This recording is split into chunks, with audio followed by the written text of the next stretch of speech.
அனைவருக்கும் வணக்கம். சட்டம் கிடைத்த முக்கிய அறிவிப்பின்படி பொங்கல் பண்டிகை முன்னிட்டு ரேஷன் அட்டைதாரர்களுக்கு மிக முக்கிய அறிவிப்பு தற்போது தமிழக அரசு அறிவிக்கப்பட்டனர். அதன்படி என்ன புதிய மாற்றங்கள், என்ன மகிழ்ச்சி தரும் செய்திகள், எந்த நாட்களில் பொங்கல் பரிசு தொகுப்பை பெற்றுக்கொள்ள வேண்டும், பெறாத நபர்கள் என்ன செய்ய வேண்டும், எல்லாமே இப்போ நம்ம பிரீஃபாக பார்க்கலாம். மறக்காம ஸ்கிப் பண்ணாம பாருங்க. உங்களுக்கு ரேஷன் அட்டை பற்றியும் பொங்கல் பரிசு தொகுப்பு பற்றி பல்வேறு முக்கிய அறிவிப்புகள் உடனுக்குடன் துல்லியமாக தெரிந்து கொள்ள நம்மளோட சேனலை கீழே இருக்கிறதுக்கு பட்டனை கிளிக் பண்ணி சப்ஸ்கிரைப் பண்ணிக்கோங்க. பார்த்துருக்க பெல் பட்டனை கிளிக் பண்ணிக்கோங்க. இந்த வீடியோ உங்களுக்கு பிடிச்சிருந்தா லைக் பண்ணுங்க. இப்போ வாங்க வீடியோக்குள் போகலாம்.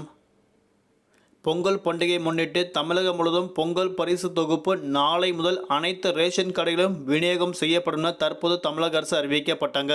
அதன்படி முதலமைச்சர் மு.க.ஸ்டாலின் அவர்கள் சைதாப்பேட்டையில் தொடங்கி வைக்கிறார் என அறிவிக்கப்பட்டார்கள். இந்த ஆண்டு பொங்கல் பண்டிகைக்கு அனைத்து அரிசி குடும்ப அட்டைதாரர்கள் மட்டுமல்லாமல் இலங்கை தமிழ் மறுவாழ்வு முகாமில் வசிக்கும் குடும்பத்தினருக்கும் 1 கிலோ பச்சரிசி, 1 கிலோ சர்க்கரை, ஒரு முழுகடை கரும்பு வழங்க உள்ளதாக தற்போது அறிவிக்கப்பட்டனர். இதற்காக தமிழக அரசு 250 கோடி ஒதுக்கீடு செய்யப்பட்டுள்ளது. இதன் மூலம் 2,20,94,585 ரேஷன் அட்டைதாரர்கள் பயன்பெறுவார் என அறிவிக்கப்பட்டனர். அனைத்து மண்டல இணை பதிவாளர் தலைமையில் ரேஷன் கடைகள் மூலம் பரிசு தொகுப்பு விநியோகம் செய்யப்பட உள்ளதாக அறிவிக்கப்பட்டனர். இதற்கான டோக்கன்கள் ஜனவரி மாதம் 3ஆம் தேதி முதல் மக்களுக்கு விநியோகம் செய்யப்பட்டுள்ளதாக அறிவிக்கப்பட்டார்கள்.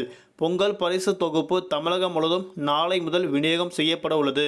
அந்த வகையில் முதலமைச்சர் மு.க.ஸ்டாலின் அவர்கள் சைதாப்பேட்டையில் உள்ள ரேஷன் கடைகளுக்கு நாளை முதல் விநியோகம் செய்யப்பட உள்ளதாக அறிவிக்கப்பட்டனர். காலை 9 மணி அளவில் தொடங்கி வைக்கிறார் என அறிவிக்கப்பட்டார்கள். இதன் பின்னர் அனைத்து மாவட்டங்களிலும் அமைச்சர்கள், நாடாளுமன்ற உறுப்பினர்கள், சட்டமன்ற உறுப்பினர்கள் பொங்கல் பரிசு தொகுப்பை வழங்குகிறார்கள் என அறிவிக்கப்பட்டார்கள். தற்போது பொங்கல் பரிசு தொகுப்பு அனைத்து ரேஷன் கடையிலும் தயார் நிலையில் வைக்கப்பட்டுள்ளதாக அறிவிக்கப்பட்டனர். இது குறித்து கூட்டுறவுத்துறை செயலாளர் ராதாகிருஷ்ணன் கூறியதாவது: பொங்கல் பண்டிகை முன்னிட்டு பொதுமக்களுக்கு வழங்கப்பட உள்ள அரிசி, சர்க்கரை, பருப்பு, கரும்பு உள்ளிட்ட பொருட்கள் அனைத்தும் ரேஷன் கடைகள் தயார் நிலையில் உள்ளது. தற்போது 95% பேருக்கு டோக்கன்கள் விநியோகம் செய்யப்பட்டதாக அறிவிக்கப்பட்டார்கள். சில வெளியூர்களுக்கு சென்றிருப்பதால் அவர்களுக்கு வழங்க வேண்டிய டோக்கன்கள் அந்தந்த ரேஷன் கடைகள் மூலமாகவும் பொதுமக்களுக்கு விநியோகம் செய்யப்பட உள்ளதாக அறிவிக்கப்பட்டனர்.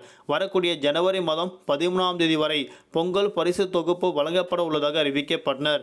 குறிப்பாக யாரெல்லாம் டோக்கன்கள் வாங்காமல் இருக்கீங்களோ அவங்க எல்லாமே ரேஷன் கடைகள் மூலமாக டோக்கன்கள் பெற்றுக்கொண்டு அவங்களுக்கு தரக்கூடிய தேதிகளில் நீங்கள் ரேஷன் கடையில் போயிட்டு பெற்றுக்கொள்ளாம தற்போது அறிவிக்கப்பட்டாங்க.